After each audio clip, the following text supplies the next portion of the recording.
इंदिरा एकादशी महात्म्य। धर्मराज युधिष्ठिर ने अश्वनी मास की कृष्ण पक्ष की एकादशी के विषय में प्रश्न किया। उन्होंने इस एकादशी का नाम व व्रत के फल के विषय में भी प्रश्न पूछा। उत्तर में भगवान बोले, हे राजश्रेष्ठ, अश्विनी मास की एकादशी का नाम इंदिरा है। इस पाप नाशनी एकादशी से नरक में पड़े हुए पितरों का उद्धार हो जाता है। प्राचीन सतयुग में महिष्मती नाम की नगरी में इंद्रसेन नाम का एक प्रतापी राजा राज्य करता था। एक समय जब राजा अपनी सभा में बैठा था, तभी आकाश मार्ग से महर्षि नारद का वहां आगमन हुआ।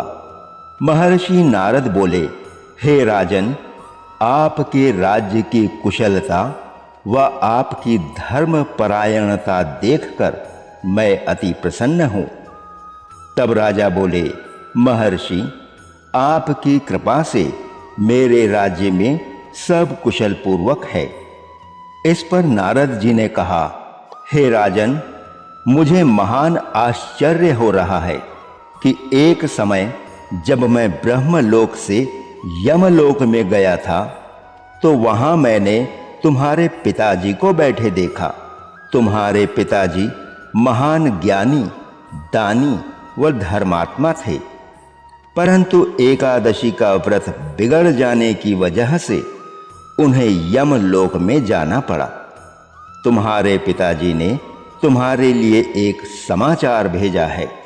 उन्होंने कहा है कि यदि मेरा पुत्र इंद्रसेन अश्वनी मास की इंदिरा एकादशी का व्रत करे व व्रत का फल मुझे दे दे, तो मेरी मुक्ति हो जाए और इस लोक को छोड़कर स्वर्ग लोक को जाऊं। नारद जी के वाक्यों को सुनकर राजा बड़ा दुखी हुआ।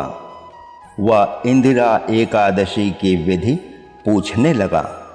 इस पर नारद जी बोले, हे राजन, अश्वनी मास की कृष्ण पक्ष की दशमी के दिन प्रातः काल श्रद्धा पूर्वक स्नान करना चाहिए व दोपहर को भी स्नान करें। उस समय जल से निकलकर पितरों का श्राद्ध करें और उस दिन एक समय भोजन करें व रात्रि में पृथ्वी पर शयन करें। अगले दिन भक्ति पूर्वक व्रत को धारण करें व कहें कि मैं आज निराहार रहूंगा व समस्त भोगों का त्याग करूंगा तथा कल भोजन करूंगा।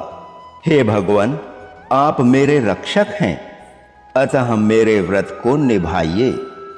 इस प्रकार दोपहर होने पर सालिग्राम की मूर्ति को भोग लगाएं।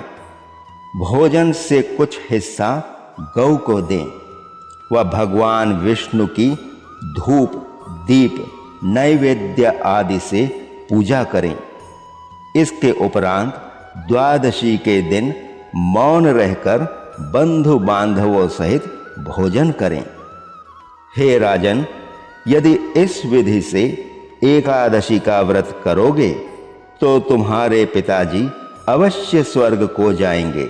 ये सब समझाकर नारद जी अंतर्ध्यान हो गए।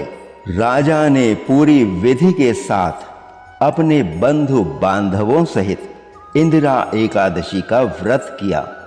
वह राजा के पिता गरुड़ वाहन पर सवार हो स्वर्ग लोक को गए। श्री कृष्ण भगवान कहने लगे, हे राजन, पितरों की सद्गति के लिए यह व्रत अवश्य करना चाहिए।